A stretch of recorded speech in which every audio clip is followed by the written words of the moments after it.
Sometimes you need to get knocked down before you can really figure out what your fight is and how you need to fight it.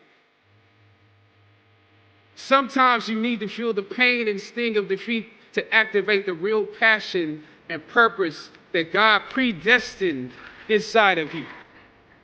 God says in Jeremiah, I know the plans I have for you, plans to prosper you and not to harm you, plans to give you hope and a future. Hear me well on this day when you have reached the hilltop and you are deciding on next jobs, next steps, careers, further education. You would rather find purpose than a job or a career. Purpose crosses disciplines. Purpose is an essential element of you. It is the reason you are on the planet at this particular time in history. Your very existence is wrapped up in the things you are here to fulfill. Whatever you choose for a career path, remember the struggles along the way are only meant to shape you for your purpose. When God has something for you, it doesn't matter who stands against it.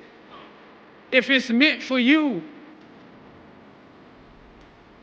God will move someone that's holding you back away from a door and put someone there who will open it for you.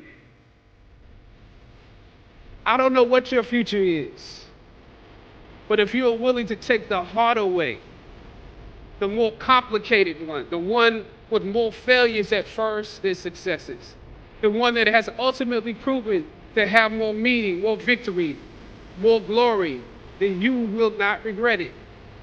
Press on with pride and press on with purpose and appreciate what God has brought you through.